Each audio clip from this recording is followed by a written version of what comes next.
okay, I got my, that was better than nothing. And, it's definitely going to have effects. Like this is an exercise you can put into a mixed routine with other exercises as well. But in this series, I'm trying to give you standalone ones that kind of give you your biggest bang for your buck. Hi, welcome to the Judy Terrell Show, where I explore topics intended to optimize every body 50, 60, 70, and above. Hi, everybody, and welcome. You are in my series of 6 episodes where I am going to be addressing what are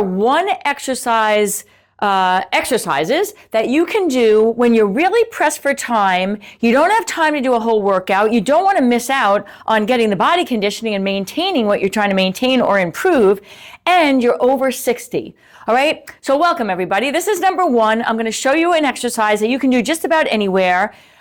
In this 6-part series, some of them are going to involve one dumbbell, that's it, and some of them involve just your body weight and you don't need any equipment. So theoretically, you could get down on the floor from your desk, anywhere you are, if you're still working, and bang out a couple of these and have one exercise hit your entire body, because they are compound movements. And that means that they address more than just one muscle group, okay? And as you know, those of us who are in our 60s, because I'm 61 myself, there is a huge variation in fitness levels, right? I work with clients on a daily basis, one-on-one in my studio, remotely, and 60 for one person or 65 can be somebody who's still doing Ironman triathlons, or it could be somebody who's, arthritic and can barely move. And I work with everybody of all different levels, but this series is for people who are fit, all right? So if you're starting from, sedentary and have a lot of,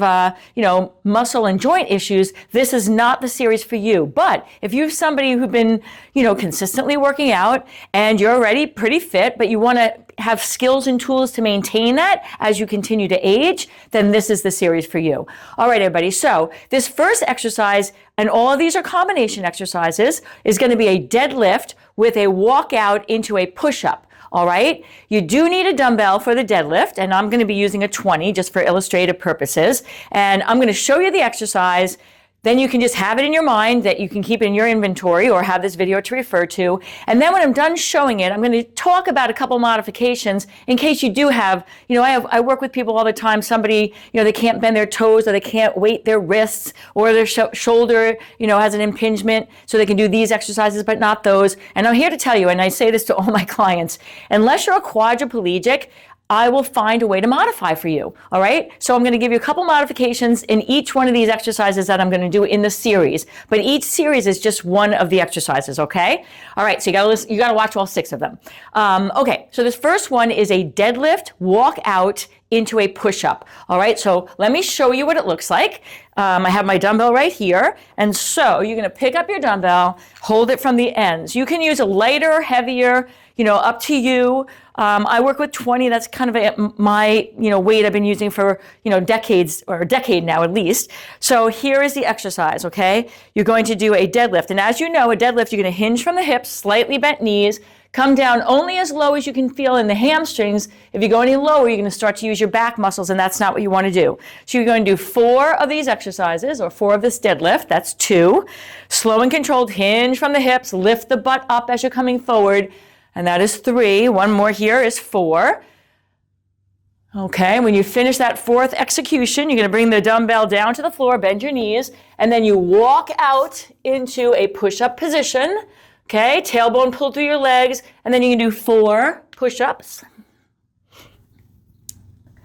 And you're going to walk back. This is called inchworming. Pick up your weight again from the ends.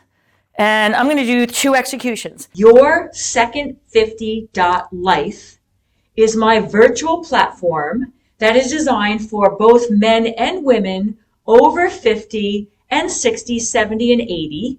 And it includes pre-recorded video information on exercise and how to do it, whether you're fit and in good health, or if you have bad knees, bad shoulders, a bad back, whatever. It includes information on how to eat for weight management and how to eat for health management. It includes information on the psychology of the aging and what do we need to do in our heads, because let's face it, this aging thing is not for the faint of heart. So your Second 50.life is a virtual platform of resources that you can access at your own leisure, but it also includes 2 times a month live video coaching with me so that you can bring your own individual questions and get individual coaching as well as have access to all the information on the pre-recorded videos. So please check it out because we're all in this together and we got this. Hinge the hips up, and that's 1. Okay, hinge the hips up. That is 2 and 3. As you're hinging forward, you are lifting your abdominals up, supporting from underneath. That is 4. And then down to the floor and walk the hands out. Push up position. And 1, 2, 3, and 4. And then walk back. And then you would repeat, of course. All right, so now let me talk to you about a couple things here. So if you're going to do this series, and this is an exercise, you know, you got your chest working, you got your triceps, you've got your core, you've got your back of the legs, hamstrings, calves are involved, glutes are involved, erector spinae muscles are involved. It is like, again, a whole, you know, every muscle of your body is involved in this series, okay? This one exercise series. How many reps do you do? It's 4 of each. That's 1 rep.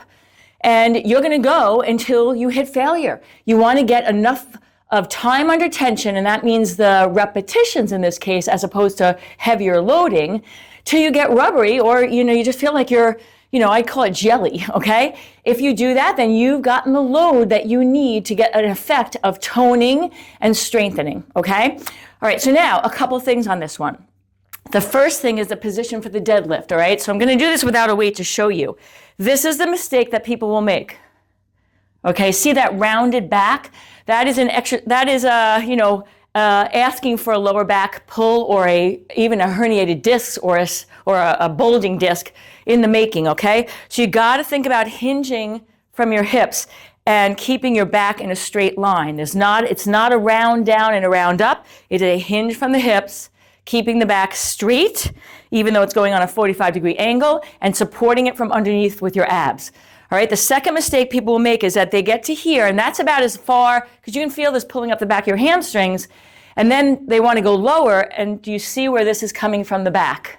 All right, you've now stopped, the hamstrings are no longer getting any more load, and you are again putting your back at risk. So you only want to go as far forward as, you know, I'm thinking about lifting my hips up, my tailbone up, and you'll feel this in the back of your legs. You only go as low as your hamstrings will allow you. It's not about how low you get, it's about hinging from the hips to get the work, the stretch phase in the hamstrings, so that when you come back up with the weight, it's got the contraction. All right, so those are 2 biggies on that deadlift. Okay, so now the push-up. So of course, you know, some people, you know, they can't do a full push-up, so just come down your knees, you know, and modify this way. You can also walk your hands in closer. So the closer to your knees are your hands, the less load. So the further out you go, that's how you progress it. And then you might be able to get 1 on your toes and then 1 down to your knees, or 3 down to your knees. You know, you can do a variety, you mix those in. All right, another big thing, sometimes I have people who can't roll their toes underneath them like that. Then you would do it on your knees and just go as far forward as you can and go all the way down to the floor, getting the fullest range of motion. All right, some people have wrist issues and they can't, you know, do this position. In that case, I would keep 2 small dumbbells, and you can hold the dumbbells so that you're in this position, okay, and do it this way. And, you know, if you're strong enough, you can do it on your wrist this way. But my guess is that if you got, you know, the carpal tunnel or, you know, lack of range here, tightness and pain in the wrist, you're probably not going to be able to do it on your fists, okay? But I have a lot of clients that can hold 2 dumbbells and the dumbbells lift them up, and now you're not in this position, okay? So those are my modifications for this particular exercise. This is exercise number 1 of my 6-part series, that if you keep this in your inventory, it's a day you're pressed, you know, your grandchildren you got to go pick them up, your kid calls you up, you know, in a frenzy, or, you know, it's just one of those days where nothing's going your way and you did plan to get a workout in and it looks like it's not happening. You can bang out one of these, you know, as many, let's say, I'm going to tell you, you're going to fatigue doing about 8 to 10 reps of 4-4 on this exercise, and you're going to feel like, okay, I got my that was better than nothing, and it's definitely going to have effects. Like, this is an exercise you can put into a mixed routine with other exercises as well. But in this series, I'm trying to give you standalone ones that kind of give you your biggest bang for your buck. All right, buddy, thanks for joining me on this video. I hope to see you on the next 5 in this series. And go to my Your Second 50 platform, where I have an entire library of exercise videos. So if you see this is valuable to you, subscribe to that platform. Tons of information on there. Go to my website. Contact information is down below. And we got this exercise thing over 60. And if you'd like to have access to some of my additional resources, I can be found at Facebook, Instagram, YouTube, and on my website, www.judyterrell.com.